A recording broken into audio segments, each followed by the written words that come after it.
Como vão vocês? Tudo bem? Eu sou Cristiane Medina, jornalista, atriz, locutora publicitária. E hoje estou na primeira edição de Cristiane Medina International Interviews. Estou aqui na Majórica, uma churrascaria super romântica, super aconchegante. E eu sou brasileira e o New York Times, eles vieram ano passado aqui primeiro do que eu. Mas eu amo os americanos, o que eu posso fazer?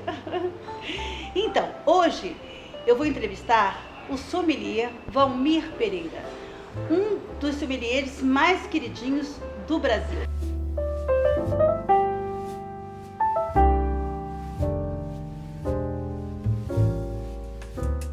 Valmir, como vai? Tudo bem? Tudo bem, Cris? Tudo ótimo, estando com você aqui, nessa companhia super agradável. Eu estou muito feliz hoje na minha primeira edição, tendo você aqui conosco e para falar sobre os vinhos. A primeira pergunta que eu vou fazer é: o vinho é um ser vivo, que muita gente não sabe, e tem vitaminas, né? Então eu gostaria que você falasse quais são as vitaminas desse vinho, os benefícios do resveratrol e o que ele proporciona pra gente de bons benefícios, né?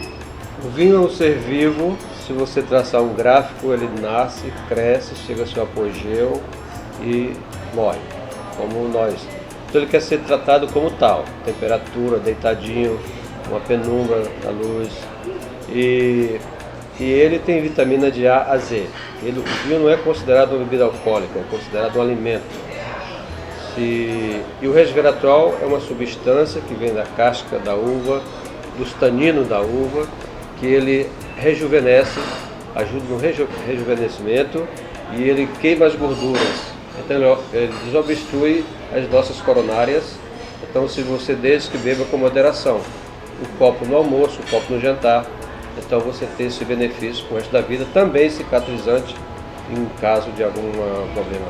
Valmir, qual foi a finalidade da legislação de 1855 para elevar o Premier Grand Cru Classé?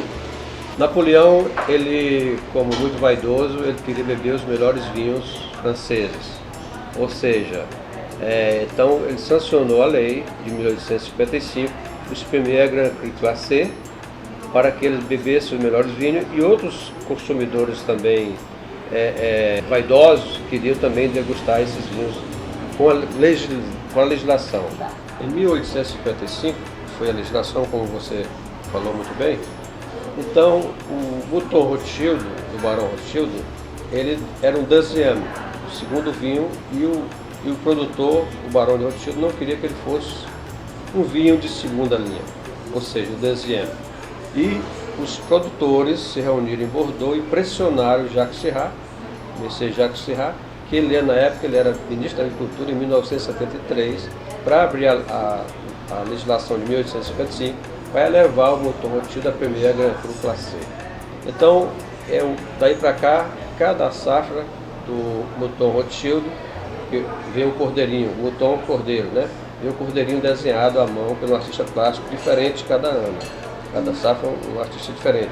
E no ano 2000, como foi a grande safra em Bordeaux, uma das grandes, o cordeirinho foi desenhado em ouro. Hoje quem tem essa garrafa vazia ou cheia, vale uma fortuna. Eu adoro curiosidades, quem não gosta, né? Sobre Charles de Gaulle, sobre os queijos. Charles de Gaulle ele foi homenageado na Toscana e ele foi recebido num big jantar, mega jantar, e ele serviram. Depois ele agradeceu o jantar por ter servido um vinho francês para ele na Itália. Aí o enólogo explicou para ele: presidente, carinhosamente, o vinho é italiano elaborado por castas francesas. Então hoje tem o vinho chamado Capo di Stato e tem a face do de Gaulle escaneada no rótulo. Um vinho bem maravilhoso, já tomei. E ele tem uma frase muito bacana que ele diz assim: olha, em termos de vinho não sou muito exigente, me contento com o melhor. E outra frase bacana para ele também é que ele diz assim: é impossível governar um país com 800 queijos. Quer dizer... Entre poemas, poesias, romance, existem as castas. O que seriam as castas? As castas são, por exemplo, você tem as mais famosas do mundo, a de Bordeaux, são Cabernet Sauvignon, Cabernet Franc, Merlot, Malbec, Petit Verdot e algumas outras que são, chamam de autóctones, que elas são o gene de um com a gene de outro. Por exemplo, você tem uma Grenache, Grenache Noir. Então você tem a Grenache, que é uma uva tinta, e o gene dela, com a Cabernet Sauvignon, eles dão o nome de Marcelin. Então são muitos autóctones que a gente não tem ainda conhecimento.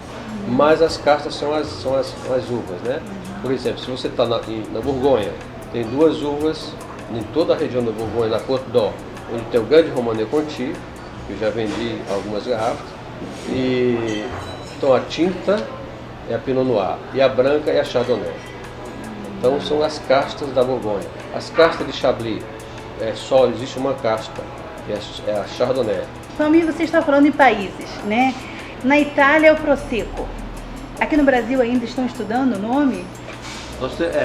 Em Val do Viadene, que é a fronteira com a Áustria, né, que é a Itália com a Áustria, eu estive lá, e tem a região demarcada do Prosecco, chama-se uma uva chamada Prosecco, que é conhecido como Prosecco. Fora dali também são espumantes. O Brasil está pesquisando, nós estamos pesquisando para adotar o nome para que dá em vez de Prosecco, porque, por exemplo, na Alsácia é cremant d'Alsace, né? O americano chama de Sparkling, a França Champagne, e o Prosecco na Itália, ou espumante fora da região de Prosecco. E nós também já temos a uva Prosecco no Brasil, mas não temos ainda uma lei para que a gente acerte o nome, uma nomenclatura para o nosso espumante. Está em estudo. Vamos falar sobre terroir? Terroir é normalmente a terra, o solo, com os microclimas, as chuvas e o sol, tudo aquilo que ajuda o crescimento da parreira. Se a fila é assim, ele vai virar o contrário, tem melhor ventilação e melhor insolação para o amadurecimento da fruta e concentração de aromas. Então tudo isso é muito importante. Então o terroir é um conjunto disso tudo. Um conjunto da terra, com o clima e adubo e tudo. Você ganhou um prêmio, ganhou uma viagem para a França e lá você descobriu o que a Louis Vuitton agregou sua grife à empresa Moët Chandon e a Hennessy. Sim, eu ganhei esse PIN que você está vendo aqui na minha lapela. O que seria PIN? O PIN é um símbolo do sommelier, a medalha do sommelier quando ele atinge um master, um sommelier master. Então eu ganhei todos os prêmios e esse foi homologado como sommelier profissional, ganhando um concurso do Rio de Janeiro. E ganhei viagens, uma delas foi à França, e fui descobrir em Paris que a Louis Vuitton tinha angariado para sua grife a grande Moët Chandon, no qual eu visitei e degustei todos os vinhos, tal, um almoço bacana, tal, com foie gras, com cordeiro e coisa e tal. E também a maior destilaria de conhaque do mundo, a Hennessy, também pertence à grife, pertence ao grupo Louis Vuitton. E o Chateau de Cam, que também é o maior vinho do mundo de sobremesa, que são 800 quilômetros de Paris, você vai de TGV, que é mais ou menos ao sul de Bordeaux. É o vinho mais caro do mundo de sobremesa, isso? De sobremesa. De sobremesa. Já tive a felicidade de degustar algumas vezes com o cliente Toro Lopes Apiculatra, a Sauvignon Blanc, a Muscadelle e a Semillon. Ela atrai a Botrytis-cinerea ou a Pourritule noble, a podridão nobre. Então a uva ela tem um fungo, ele fura ela de dentro para fora ela perde água e absorve açúcar e vai virando uma passa, quase uma passa. E o mofo, por fora, é o mofo nobre. E foi descoberto porque o rei Lu-Salu, quando ele viajou nos primórdios, só era permitido a colheita quando o rei voltasse. Como o pessoal não queria contrariar o rei, deixaram a uva nos cachos e ela foi apodrecendo. Aí descobriram o grande vinho de sobremesa, que é o Chateau d'Yquem. E a rolha? Por que vocês cheiram a rolha? A rolha, ela tem, quando ela é confeccionada, o sombreiro lá as rolhas são de Portugal, Espanha, Sardenha e Senegal. Fora daí não tem rolha. Então até os americanos já criaram a rolha sintética. Eles acham que vai acabar a rolha no mundo. E as rolhas grandes, 5 centímetros, aquela que é do sombreiro de Portugal, Espanha, da casca do sombreiro, que fica 9 anos para recompor aquela casca. Então antigamente era só o velho mundo. Hoje é o mundo inteiro, né? que elabora vinho, então falta a rolha. E quando o sommelier abre o vinho, cheira a rolha, o francês diz que se tiver bouchonné é o cheiro de rolha. Então o sommelier cheira e dá para o cliente. Aí se o sommelier sente que está, ele nem dá para o cliente, vamos abrir outra garrafa. Porque é um cheiro, é um fungo, o nome científico dele é Armillaria meleia. Quando ele está concentrado na rolha, a olho nu, os técnicos não viram aquele rolha infectada. Só uma vez que ela é fechada, ele começa a desenvolver. Então dá um cheiro de um mofo terrível. O leigo passa voado, mas o técnico conhece na hora. E aquele cheiro passa para o vinho. Então você tirou a rolha, está com cheiro de vinho. Então está bouchonné, está com cheiro de rolha, que é um defeito. E agora vamos à arte de sabrar. Você pode nos demonstrar, por favor? O sabre também veio da época de Napoleão. Quando vencia as guerras, o soldado, ele perfilava os soldados, pegava uma garrafa de champanhe na mão e cada soldado puxava seu sabre e aí a rolha degolava o champanhe lá. E eles não encostavam o vidro aqui que corta, mas ele fazia assim. Bebiam e se tomavam banho de champanhe. E na derrota, para lavar as lágrimas. Então ele tinha sempre um motivo para sabrar. Então eu vou fazer aqui a demonstração.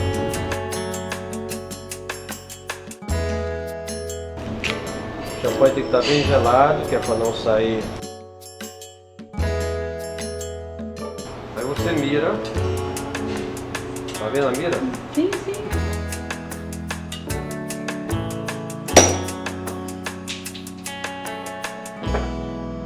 Aqui ó, não saiu nenhuma gota porque está bem gelado.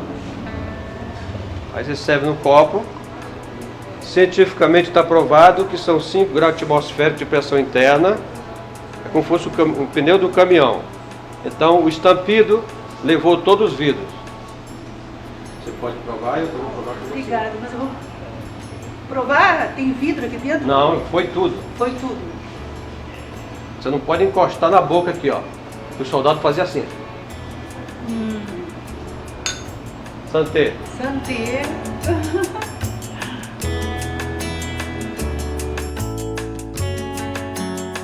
Quando eu vou aos restaurantes, os sommeliers me perguntam se querem que eles harmonizem o vinho para mim. Isso é muito importante, porque a ética diz que carne vermelha, vinho tinto. Carnes brancas, vinho branco. Se você está à volta da piscina com frios, o rosé. Ou champanhe. O champanhe vai do café da manhã ao jantar e à madrugada. Tem uma frase muito bacana, diz que o champanhe é a bebida dos reis e o rei das bebidas. Mas o sommelier, ele pede porque de repente você pediu um prato que não está harmonizando com o seu vinho. Ou seja, você pediu uma carne, um steak au poivre, uma carne forte, aí com vinho tinto vai muito bem, com vinho não é isso aqui. Mas você pede um peixe e tal, e com vinho tinto, aí ele vai quebrar um pouco, não que ele queira forçar você a pedir um vinho branco para comer com peixe. Mas ele vai quebrar e dizer assim, olha, a senhora gostaria que eu falasse com o chefe, eu demandei ao chefe para incrementar uma pimenta ou um molho mais vermelho para que isso é uma delicadeza do sommelier. Porque existe essa regra. Hoje você bebe o vinho tinto ou peixe. Isso é muito pessoal. Porque às vezes o cliente me pede primeiro o vinho para depois a comida, né? Mas, tecnicamente, vinho tinto é carne vermelha. É prato forte, vinho tinto. Essa regra, vocês quebraram essas regras? Não que nós quebramos, mas é porque nós respeitamos o gosto do cliente que está pagando o vinho, né? Vocês Então, ficam contrariados? Não. Ou ficam lisonjeados? Não ficamos. Mas quando o cliente aceita a nossa harmonização, nós ficamos muito felizes. Com muita alegria que eu recebi Valmir Pereira, de Cristiane Medina International Interviews, um dos maiores sommeliers, quiçá, do mundo. Mando um beijo para todos vocês na minha primeira exibição.